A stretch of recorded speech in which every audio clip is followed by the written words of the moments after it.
Hello, I'm Lisa Tyler, the National Escrow Administrator for the Fidelity family of companies.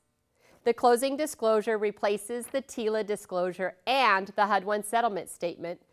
Under the final rule, the creditor is responsible for delivering the closing disclosure to the consumer, but creditors may use settlement agents to provide the closing disclosure, provided they comply with the final rule.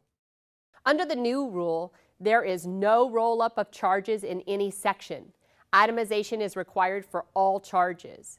No disclosure of the title agent underwriter splits, and there's no side-by-side itemized comparison of the estimated charges to the actual charges. And loan charges can be charged directly to the seller if the seller agreed to pay them per the contract. And now FHA, VA non-allowable charges can be charged directly to the seller as well. However, there is still remaining a requirement for one closing disclosure for each loan and itemized credits from the seller to prove no down payment assistance. Whatever charge descriptions are used on the loan estimate must be substantially the same descriptions found on the closing disclosure, so the consumer could easily identify a change in costs or terms by a comparison of the two forms. The closing disclosure is 5 pages long. Let's review each page. The first page is the same as the first page of the loan estimate. It describes the loan terms, loan amount, interest rate, monthly P&I, prepayment penalty, and balloon payment. It provides the projected payments based on whether the loan is adjustable or has mortgage insurance. The closing disclosure also discloses to the borrower what amounts will be deposited into their impound or escrow account and finishes up with the total closing costs and cash to close. The second page is similar to the current page 2 of the HUD-1 settlement statement. It provides a breakdown of all the closing cost details and lists all loan costs and other costs paid by borrower, seller, and other parties. The third page displays a calculating cash to close table similar to the table on page 2 of the loan estimate. It requires comparison to the charges disclosed on the loan estimate.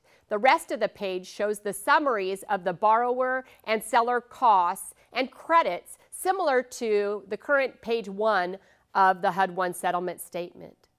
On the fourth page are disclosures about the terms of the loan. They include a disclosure whether the loan is assumable, has a demand feature, the late payment fee and when it is incurred, and if the loan has a negative amortization feature, whether the lender will accept partial payments, and informs the borrower the lender will have a security interest in their property. It includes a table describing what charges will be impounded and how much will be collected each month. The fourth page also includes adjustable payment and interest rate tables, but only if they are applicable to the loan.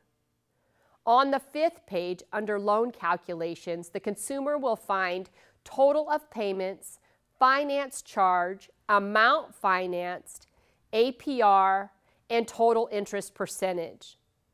Under other disclosures, the consumer will find information about the appraisal, if applicable, contract details, liability after foreclosure, refinance, and tax deductions. At the bottom are the contact information and signature lines. It is important to note the sentence above the signature lines which states, "By signing, you are only confirming that you have received this form. You do not have to accept this loan because you have signed or received this form." This is intended only as a receipt of the form and does not have to be signed. Our company will use a closing statement which will be signed by the buyer and seller, which will serve as their review and approval of the charges and adjustments for the transaction. Next month's topic is the tolerances. See you then.